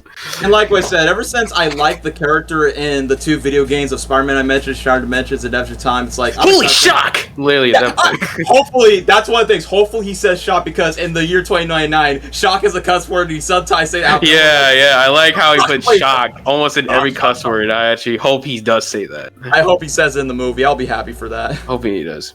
That's my favorite outside of the main obvious one. Yeah. Yeah, so I think I'm gonna have to agree with you guys. I'm so hyped to see what he's gonna be like in a movie, just because he seems like such a freaking powerful character, both physically and then like. and he did absorb, like, they did say in the description from I think it was a toy set, that he does absorb like strength from almost all Spider-Man to make him like the most powerful Spider-Man. And I'm thinking, like, I wonder how maybe he's gonna bite all the Spider-Man, because he does have bangs. So I feel like he's like, they did say he's like this vampire dude, so I feel like he's just gonna be like that type of guy that's just gonna take the blood from all the Spider-Man and become like the ultimate Spider-Man. That should be Miles. But regardless, that's why you think he has the claws, to have his attack on his enemies. But outside that, I know he's only gonna be a background cameo and he'll never speak. But I think I know what it is. But I'm gonna tell my little story. For personal reasons, I have a very soft spot for Bagman. So I love the PS4 Spider-Man game. It's my favorite Spider-Man story of all time. Me and my dad both love it. And I remember when I first saw you could play as a bag suit in that game, I found it hilarious. So I was swinging around. Instead of playing UK. And then my dad was like, "You're being ridiculous. Come on, use a normal outfit already." And I was like, I'm gonna play as this bag suit for the entire game now. And I did!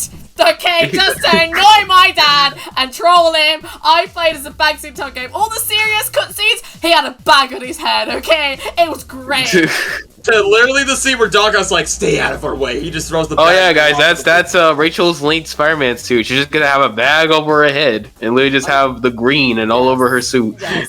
Yeah, that's my new costume.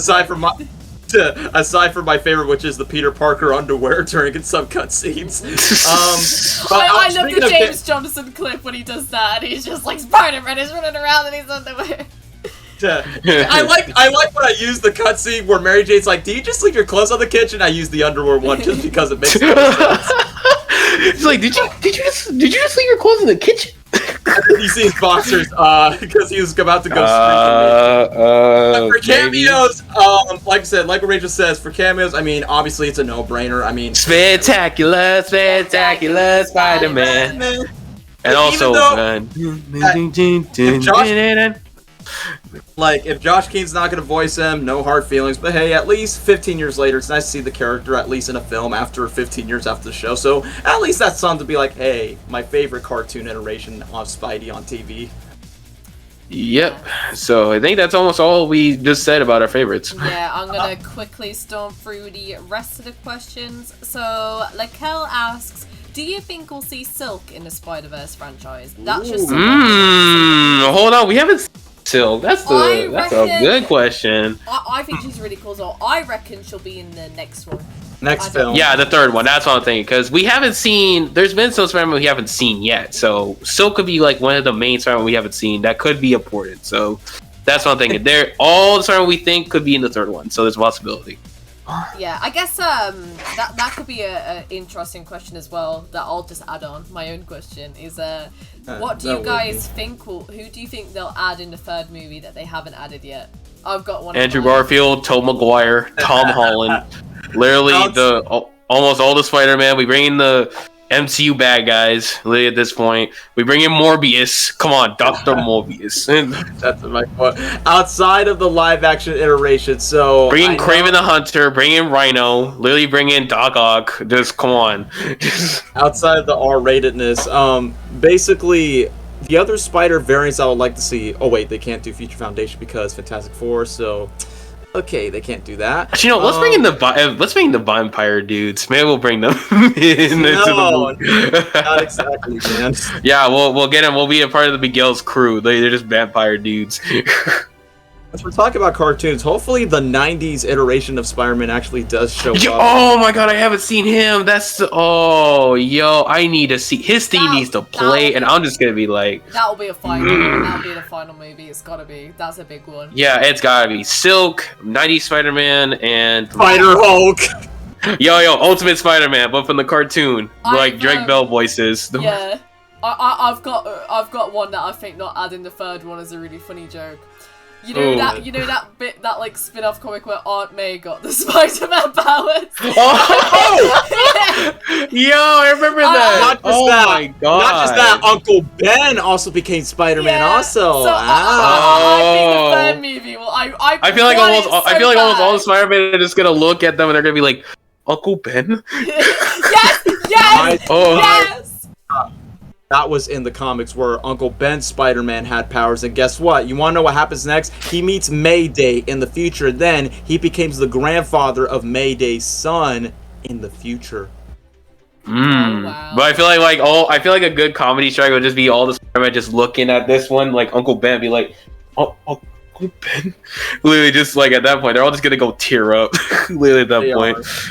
Not referring to the rice brand. I'm gonna move on real quick then. Yeah, go ahead. Drowsy asks, got any least favorite Spider-Mans? Okay, let me think.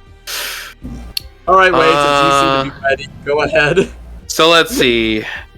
I'm gonna be honest, if I say this, at least I think my least anticipated Spider-Man is gonna be like the ones I think I know for any fact. iteration. Yeah, I know. That's why I'm gonna go Lily in any iteration. Doesn't even have to be. Are they talking about the movie or like any iteration? No, any. In general. They just said in general, so. Okay, cool. Okay. So any iteration. I have to say Tom Holland Spider-Man. I knew it! I freaking knew it! Look. His beginning was just throwing me off, but I did like his ending. I did like No Way Home. But it's just the beginning was just like, I was like, okay, this is kind of, I don't know how to feel about this Spider-Man.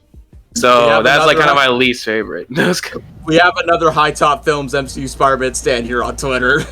But in all honesty, Tom Holland's not my favorite. I know he has flaws, but part of me likes him in a way. Like I said, I did like his No Way Home character development. I definitely like that. My least favorite Spider-Man is not the live-action iterations. It's not the movies. It's a cartoon iteration. Wait, remember it's not Ultimate Spider-Man. Remember the next cartoon that follows up after that cartoon. Oh, to the Ultimate Spider-Man? Like the Marvel Spider-Man? Yeah, the 2017 version. Oh, yeah, that's another disliked Spider-Man, because honestly, was that even a Spider-Man? Because that was like kind of the worst show I ever watched. Okay, first of all, they rehashed the origin story. What I don't like is the fact that obviously they made Peter like obviously a lot more sociable and a lot more annoying in a way. It's like I was like, what in the world? One thing that was so weird is they rushed storylines, and even though I don't get hooked, like after season 2, I just dipped off from the show. But basically, I was like, what the hell is the Goblin King? Literally at that point, that was so weird. Made Peter, MilesGwen, and Anya Corazon, which is like the Spanish Spider-Girl, they became classmates to this Horizon Science Club, and they all become classmates. I was like, what? I was just okay. We can talk on, but that's just my least favorite iteration of Spider-Man. It's like they rush it, and it's like, what was the point of it? Yeah. Rachel, if you watch it yet and don't watch it, it's like literally not that good. In all honesty, I actually don't think I have one, because even the bad ones I just find hilarious at that point. Like, it's like people be like how bad the Japanese Spider-Man movie is, but it cracks me up. Japanese Spider-Man. I can't hate it because I find it so funny. Who knows? We might see him in the second movie since the producer. Yeah, because actually they did confirm it, but we haven't seen him anywhere, so he could be out of nowhere. But I like how once he his mask, they take off his mask to show his identity, but he has like hunter masks literally under him. He's like Spider-Man, and then he just takes it off. He has one on, another. Then he has the Power Rangers looking Megazord robot. Yeah, and he has to stand this like Power Rangers, so he's just like Spider-Man. Oh my god, it's hilarious. Yeah, that's what I mean. I feel like with Spider-Man, even when it's like done bad, it can usually still be really entertaining and funny. Like Spider-Man 3 has got a lot of flaws, but they're funny as hell. Like it's so hard for me to say I have a least favorite if it still brings me joy just from how bad it is. So, in other words, just guilty pleasure media. Yeah, I feel like regardless of whatever variation of Spider-Man it is, I always have it either it's a actual decent pleasure to have because it's a well-written character, or it's just a guilty pleasure, and so it's hard for me to hate him in any form. It's so bad that it's so good. That's the best way to describe it. Yeah. So move on to the next question. Like I said, not my Spider-Man. Marvel's not my Spider-Man. Yeah, I don't like the Disney XD one. Blinky Nope. says, any Spider-Man you still hope to see in the Spider-Verse movies, or you're fine with... Well, I think we already went through that a little bit. We already talked about what we want for, like, the the sequel. third one, so from what we as said. for, like, this current one, no. Yeah. They've already got enough. I don't They already got, like, a want majority of people we more. wanted. We literally got almost... Literally in this movie, so... We don't really got much to say about who we want next. Really at that point. So... But, yeah, I think that's, like... They already got enough, so... Oh boy, the last question cracks me up, and Rachel... Oh, what's the last question? I haven't said that yet. What are your thoughts on Lego Spider-Man in the movie, if he's in it? Okay, alright. Emmett better be in the movie or else I'm gonna riot. Emmett better be in the movie. That's a cameo. Chris Pratt, come on, just be 3 movies in a row, man. Just Chris for Pratt, Chris Spider-Man. Pratt's sake, get him in like every Yeah, single get him to at least like movie be this coming year. back as Emmett. Like him in a Lego minifig and a Spidey suit, but Throw him in what was the I gonna Barbie movie while you're at it, you know? Just have him in every high gross. Yeah, slap him in any movie to make $1 film. billion. Literally just do that. that would be funny. But yeah, the Lego Spider-Man, that's gonna be interesting because of how we saw the Lego movie of how that was animated. It's gonna be the same as how they did it. Lego Batman movie, hello, that's another Yeah, one. that's another one. And how they animated it. I feel like that's how they're gonna do it with this dimension It of how would it's gonna be still interesting. make sense. Lego Spider-Man's been in games, and you've got the PS4 Spider-Man. Literally, there's been a Lego game where It's- Spider-Man is in it, so... So it's not really like a, you know, I know some people like saying that it might be a little bit cringy to that, but to me it still makes sense. I mean, No, like you know, we don't know how long they'll be in the dimension, but I feel like it'd be pretty cool to it's see at just- least how it looks. Like a minute, I guess. I reckon maybe like a, you know, if he's like fighting Spot and they're like going through all these different dimensions. One Yeah, kind of like Doctor Strange in America. Like, yeah, how that's gonna do. Yeah, it might Yeah. be just like a one brief scene where they're suddenly like in the Lego universe and you see Lego Spider-Man. running Yeah, on- I actually want them to fight in the It'll be Lego amazing. universe. I just want them to like fight out in the multiple universe and they jump into. Honestly, that would be funny. And then we see like Emmett in the background just being like, just building stuff. We're just like Chris Pratt, and I'm like, hey, is Chris Pratt? That'll be so fun. But in all honesty, the Lego community, because I know I used to subscribe to a lot of Lego Spider and stop motion YouTubers, especially when I discovered my first F-bomb from watching a Lego Spider-Man video when I was like 7 or 8 years old. So that would be a pretty interesting connection. But aside from that, I know many Lego stop motion YouTubers actually kind of like make their own mini Lego Spider-Man movie, and they kind of make it like in the same style as the Lego movie. So it's like, I guess it's gonna be a full circle dream to actually see that for like maybe for like a 1-minute brief clip. And like what Wade says, like, maybe an action sequence. I could definitely see that for like Miles and Spot with some Lego like action antiques and yeah. I wanted to lay the Lego noise. I actually wanted to see that, which would be hilarious. It would be. So thank you, Jake Johnson. Even though I love your work and episodes of New Girl, but thanks for spoiling the Lego verse in the movie. Yeah, that's gonna be funny. So, what other questions we got? That was I the think last that's one. all. Oh, that was it. Okay, all right. Yeah, those are pretty good questions. I think this will pretty much conclude it now anyway because we've rambled for a very long time. Yeah, for about like almost 3 hours. This is how we started. We are, guys, for the So season. if it's over 2 hours and 20 minutes, then it's accurate to the movie's runtime. We shall see. So Yeah. what I'll do is I'm just gonna say thank you if you've actually sat through and listened to this entire cosplay podcast. We all appreciate really your loyalty appreciate from it. beginning to end. Let us know what your thoughts and expectations are for the film Yes. in the comments below. And I will be linking Wade and Daniel's channels in the description if you want to Yeah, you check better. them out. But if you guys want to just take some time to kind of promote any recent stuff or like, you know, promote your own channels, include anything, then feel free to do so. Wait. Yeah, hold on. Let me just take this. Woo! Oh Hey, my God, no Miles! haircut. The Afro haircut. Yeah. Jesus, that was hot in there.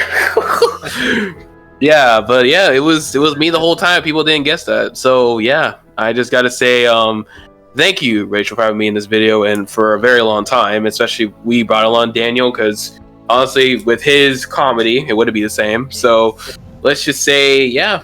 My channel, I'm on a break right now because I'm doing stuff personal wise, but I will be doing still stuff for videos. So make sure you just watch my content and then watch these guys too, and that's all I gotta say. So just stay tuned for what I got. Also, I'm glad that you actually have the chance to record this on your computer before, you know, you ship it to your new home. So it's a good thing. Oh yeah, personally. My hair looks way different now. Thinking about I was in that I'm mask. saying, you're Miles Morales in real life. That hair was like, I think my hair just made my hair into a square. I'm thinking so. That's what happened. Like a Rubik's Cube. Okay, moving on. Okay, aside from my hair, so move on. Okay, well, for me, yeah, I'm definitely gonna be catching up. So now that I got my Spider-Man suit, and lately I gotta give thanks to Rachel Wade, as always, letting me be a part of it. But speaking of which, since we've rambled about the movie, I mean, even though I'm not in a hurry to make an upload or a stream, but definitely when the month of June arrives, it's gonna be non-stop, like 2 or 3 Spider-Verse content. Like, I definitely want to see the movie myself. I'll make a vlog with it with my friends, talk no spoilers, and I want to have these guys again, along with Gabriel, to do something similar like this, but, you know, reunited in our Spider-Man cosplay. But this time, it's a spoilers discussion live. But the one condition is, number one, all of us need to see the movie equally, and then we'll be open to do that, because we don't want to be like, wait, Wade has not seen the movie yet, we don't want to spoil, so we'll wait till it's the best time so we can do that idea. But in all honesty, more Spider-Verse content just like this one following up.